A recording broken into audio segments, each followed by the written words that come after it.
Welcome to my first HR talk. I'm Lena Lindemann. I'm a member of the Board of Management of ERGO Group and responsible for human resources and general services. In this new format, I will be engaging with other HR experts to explore strategic topics and trends that are impacting our organization. Topics that will transform the way we work. Today, I'm delighted to introduce my first guest to you, Sylvie Nicol from Henkel. Sylvie brings a wealth of experience and expertise to our discussion, and although we come from different industry, we share a lot of topics and challenges. So, Sylvie, I'm really happy and looking forward to our discussion, and I would ask to briefly introduce yourself to our audience. Thank you, Lena. Thank you very much for having me. My pleasure to be there with you today. I'm actually, as you said, a member of the management board of Henkel. I'm responsible for human resources, as well for infrastructure services, and for corporate sustainability. And I have the pleasure to be in that role for a bit more than 4 years, but much longer time with Henkel, close to 28 years, actually. It is great having you here, so let's get started. And you know, I'm from insurance, and you know that in insurance we like numbers, so let me give you a couple of figures first. At ERGO, the average age of our workforce is 45. 1/3 of our workforce is older than 50 years old, and in Germany it's even more than half. In the meantime, a new generation, Generation Z, is entering our workforce, so currently we have about 4 generations working underneath one roof. And I can imagine that you share similar challenges and a situation like this at Henkel, don't you? Exactly. Actually, maybe to complement or to give you the perspective from a different angle, our workforce goes from 18 years old to 82 years old because we're a global company. And in some countries, you can work beyond 65 or 67 years old. So we have actually the same challenges with certainly because of our footprint, some countries which might be slightly different than what we experience in Europe. Okay, interesting. So let's have a closer look at both the challenges and the opportunities that come with an aging workforce and also with a generational diversity in the workforce. What do you think are the biggest challenges? Oh, wow, there are multiple challenges. First of all, I think having multiple generations under one roof creates the obligation for HR and for leaders to be very mindful of the differences in expectations, expectations in life, and expectations at work, and that creates for us also fantastic opportunities, I would say, to benefit from the huge diversity of these generations, which we are trying daily to do, experiencing, for example, tandems, or mentoring, or giving a voice to new generations, or trying to make sure that senior generations also feel represented and have a voice in the company. Yeah, for me, another challenge is the risk of losing knowledge.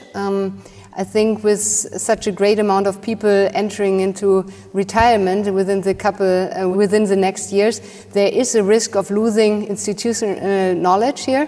So I think we also have the challenge of providing formats to keep the knowledge, be it by passing it on to next generation, but also by using new technologies. And I think we'll come to this later. Yes. I see a big support also in generative AI for this knowledge transfer. Yeah, we actually have the same challenge as you describe, and it would be interesting also for me to understand how you do that and how you leverage technology eventually to make sure you don't lose this precious knowledge, which also in our business is of utmost importance. Yeah. So a shared challenge. Yeah, that's true. And one important factor for us is strategic workforce planning here, to have a closer look on what exactly are the skills and the amount of people and skills that we need in the upcoming years to be able to better plan also how we secure the knowledge passing to the next generation or to some knowledge sharing platform. So I think that's a big, or will be also a big topic here for us. Do you see openness for the employees who have this knowledge to transfer it to the new generations? Yes, actually I see a big openness. sometimes even a desperate wanting to pass it on, and they fear that, oh, I'm leaving in 6 months or 12 months, and there's nobody yet who I can pass it on to. Yes, I see an openness, and so we as an employer need to have answers also for this, and we're working on this. Yeah. We see the same. We see openness and ask for help. Yeah, that's true. So, but let's, from challenges, let's turn to opportunities. You've already mentioned some. For me, this working together across generation is also a big factor for innovation, because it brings together so many different perspectives and experiences and learning from each other. Is that your view also? Yeah, we feel the same, and we are doing multiple, let's say, experiences. You could also call them pilots. Maybe to name one, we have started what we call a new generation leadership circle. This is a group of employees from new generations who are mirroring our executive committees, and they have the difficult task to challenge us, and especially to make us aware of our blind spots, because sometimes, the leadership groups are more or less of the same generation, which is not necessarily Gen Z, and we have blind spots, definitely. So they help us in surfacing the blind spots.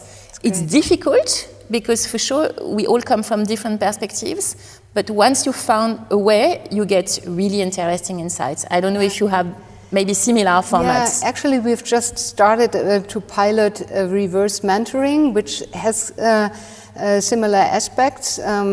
Some more experienced leaders being mentored by younger colleagues and discuss all sorts of topics. Of course, new technologies and using it is one aspect, but not only. It's also about sharing experiences, sharing also perspective on expectations to the employer. So we also hope to get some insights there and to learn from each other, from different generations.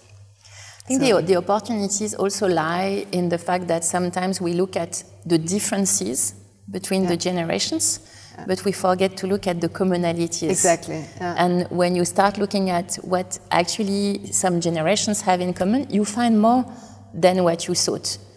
And maybe the example I can quote is topics related to flexible working conditions, or topics related to mental health. They were brought by Gen Z, but when we start talking and engaging with the workforce, we see that they are important across generations. So that's also nice to look at what generations have in common and not only what makes them different. Yeah, exactly. And my experience is also that beside generational differences, it's more the phase of life that people are looking at. What do I need and expect at a certain period of life?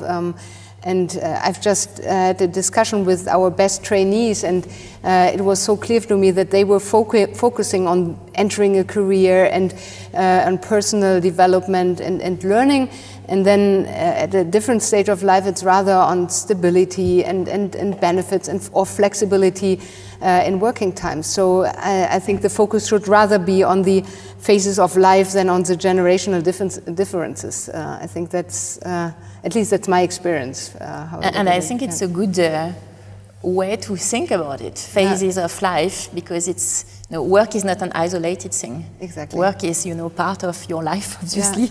And being mindful of where people stand in their life, in their development, in their family, I think is also a good way for us as HR professionals to be much aware of what's important for them. Exactly. You gave me a good word here with the awareness, and in the former interview I heard you saying that from your own experience the most important is to respect the phases of life, so be aware of what phases are our people in, and then also respect their personal decision. I thought that was a really good perspective, because it's not one size fits it all. Exactly. So it's being in a dialogue, discussing, being aware, and then also respect certain decisions and certain times of life. I think that really triggered and resonated with me. Yeah, I was certainly speaking here also a bit from personal experience. Yeah, indeed. Having experienced moments in my life, for example, where I was not mobile.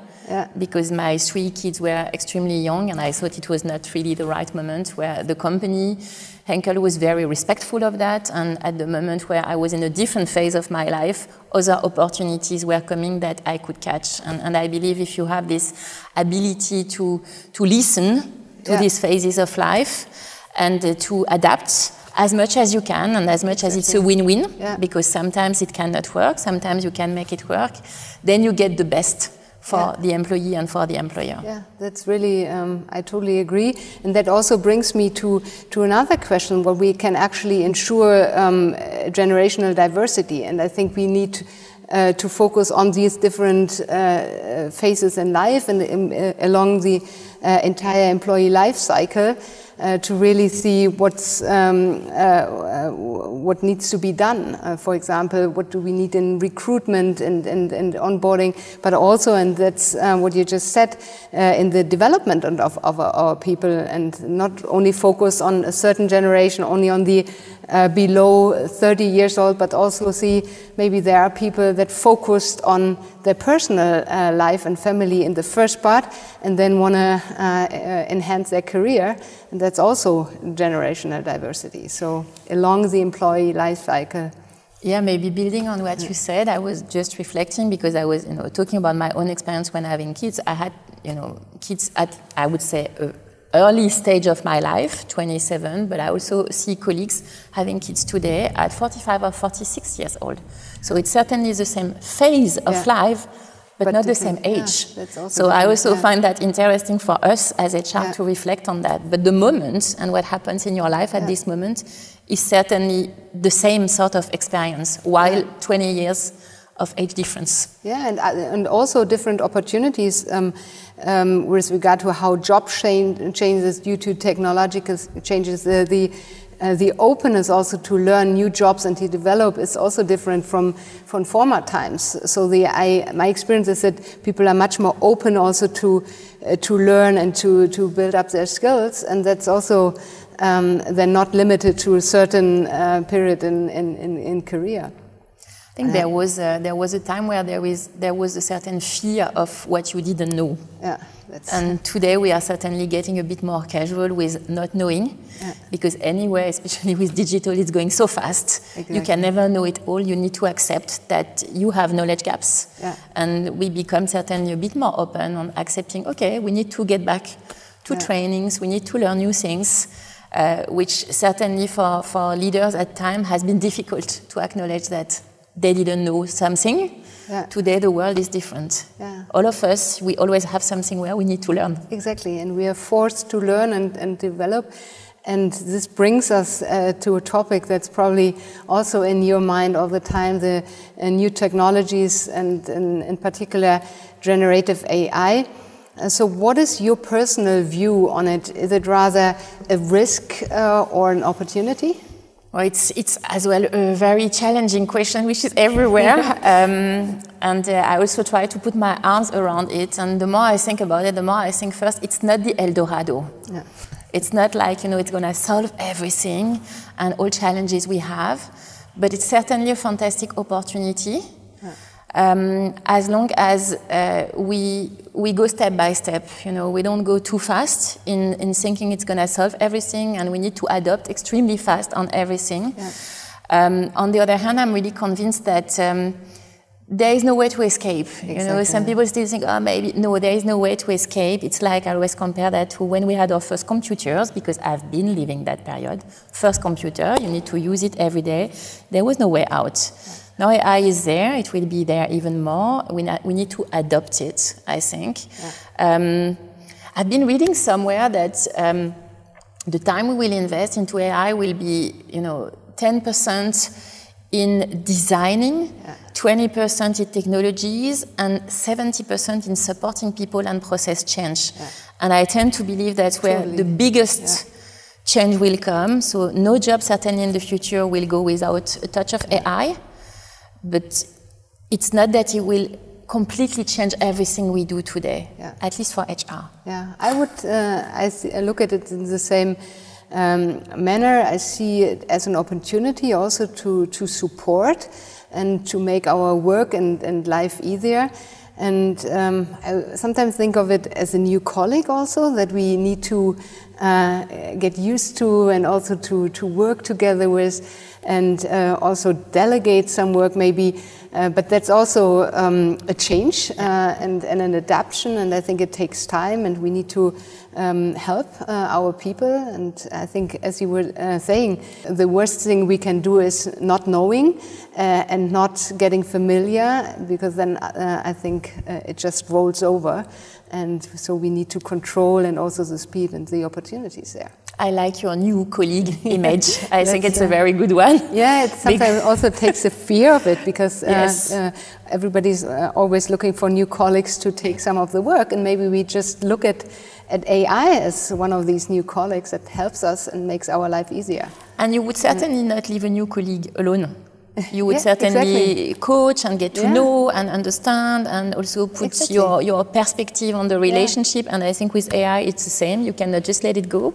You need to learn it, to work with it, to also find your way, certainly. And as long as it's very exciting, I think we also have the responsibility as leaders to structure it, to put a certain governance around it, because there are for sure ethical challenges as well, especially I think with HR-related data, so people-related data. So we also have this responsibility to make sure that we do it the right way, so that it does not create fear in the organization. Yeah, that's interesting. And I would also be interested in how you work with AI already at Henkel. How do you get familiar with that? So we have been starting what we call, a playground for a certain number of employees who are sort of piloting certain tools which are really leveraging AI, like Copilot and organizing meetings and writing notes, summary, minutes, etc., to get acquainted to it. On the other hand, we in HR, like for the business, actually it's the same approach, we have defined business cases where we believe there is really an opportunity to accelerate, to create impact as fast as possible. And we work very closely with our digital organization, and they drive us through these business cases. So for HR, we have for sure identified opportunities in recruitment, but also in learning, big time, to be faster in creating the learnings that we need to bring these things together, to make them accessible for our employees. I think recruitment, learning are the two big, fastest impact topic that we can have, but we for sure see also a lot of opportunity in skills management, open job marketplace, which will certainly come as well. What about you? Yeah, we follow a pretty similar approach, I would say. In the first step, it's about getting familiarized, playing. I actually like the idea of a playground, but for everyone to kind of see and explore the opportunities on a more general basis. But then it's about use cases and trying to find the potential where we can use it, and that's different from the different businesses and also the different functions. And we're trying also to, in HR, to explore where we can use it and get the support, and also for more productivity and efficiency. I think we all have a lot of ideas, but we need to train and see how it develops. But when you bring it in your day-to-day, which I also try to do, navigating with it and also playing with it somehow with ChatGPT, it's amazing and sometimes also scary, I have to confess. So you need to feel it and to experience it to be able to navigate with it. Also, if you hear what students, kids, in my case, can do with it, it's also an invitation to guide. Exactly. I believe. So that's something to keep in mind. That will be important to guide the workforce. Yeah, and that also brings me to the topic of future skills, because I think it's more important than ever before. Things like critical thinking and kind of questioning, also not just taking for granted and so on. I think that's also what we, from an HR perspective, need to ensure that we have the right skills, the future skills that we develop for our people, because otherwise I also find it scary that it just gets your result, and we need to question the quality and also the correctness. Definitely. Skills scarcity, it's a big topic for you? Yes, it is. But we're also still trying to explore what are the skills, the future skills that we need on a business side. I mean, we probably all know that there will be certain non-business, non-technical skills. One I've just mentioned, the critical thinking, the analytical thinking, also empathy, and that's. But with regard to foresee into the next years and see how business skills change, my experience is that we sometimes still struggle with that, and here also strategic workforce planning helps. I think. So I see we have the same concerns, even if we are in different industries, actually. Skills is also a topic for us. So we are building up our skills database, first to know where we are, what skills do we have in the company, with the purpose to create this talent marketplace going forward, and in parallel, exactly as you say, trying to project ourselves in the future. What are the skills that will be needed and where will be the scarcity? Exactly. And how do we deal with it? And where do we build the future skills? Exactly. And more, we also go where the skills are. Yeah. So we've been opening, for example, a digital hub in India. Yeah. Fantastic skills place for digital skills. We have opened our hair experience center in Asia, because for us that was really a key place where we felt there are interesting skills for this business.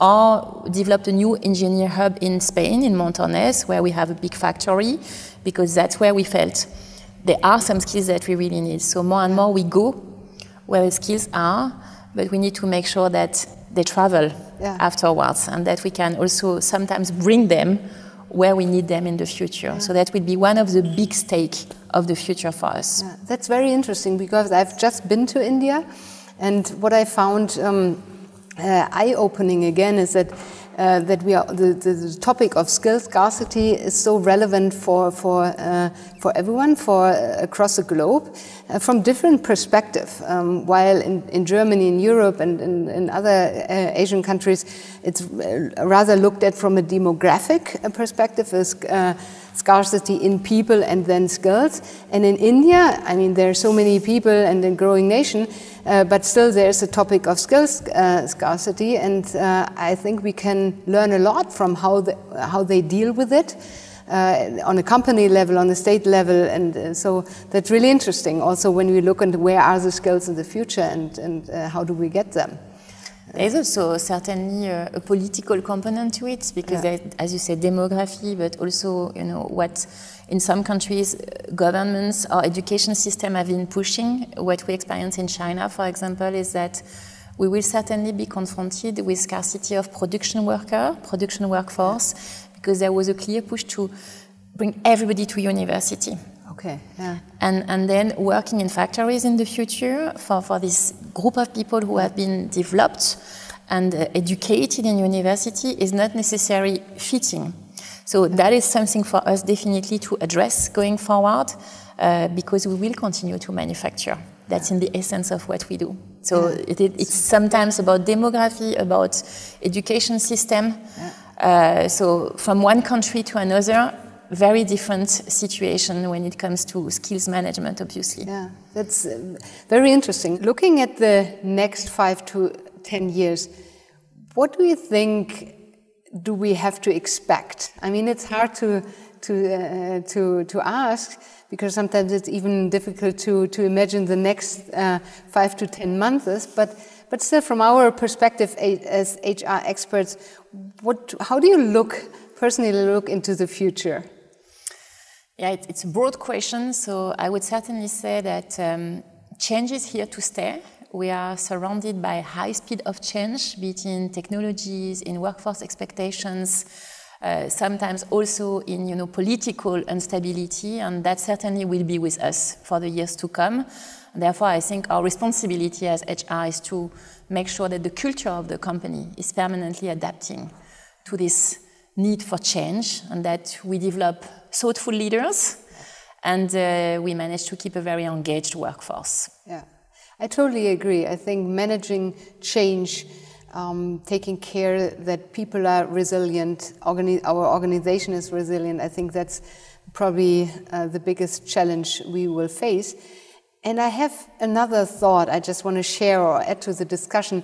I also think that it will be of major importance for us to manage meeting culture or working culture, because I think COVID probably made it worse that agendas are stuck. There's no time for focused work, for thinking and strategically developing topics. Is that also something you experience? Yeah, you see me smiling because busy agenda is daily life. Yeah. So it's a big and permanent fight to make sure that you create enough space in the agenda to be able to think, to reflect, to take care of your team, and not spending your entire time in meetings. And actually, that's one of the big things I'm doing with my close team weekly, to really clean the agenda and prepare and make sure that I'm participating in the right things, and what I can delegate, I delegate. But that's not easy, especially for certainly my generation who has been used to be in each and everything. It's a learning journey to let go. Yeah, letting go, I think it's a right word. And delegating and passing on ownership and accountability and trust, of course. Trust our people that they can do it just as good, maybe even better at some point than we can do, and role model it. Exactly, and sometimes when you let go, you have fantastic surprises that it's done in a much better way than if you would have been interfering. I had the experience recently with my conference, which I could not be there to organize fully until the end. My team did, and it was great. That's a good experience. So we need to make sure that we let go and trust our people. Definitely. And role model it also to the rest of our organization. I think we could go on forever, Sylvie. It was a pleasure having you as a first guest in my HR talk. I really enjoyed the discussion and sharing our experiences. And I think there's a bright future ahead of us. I think our function is so important, and we won't get bored. Definitely not. Thank you for having me. That was a pleasure. Thanks. Thanks.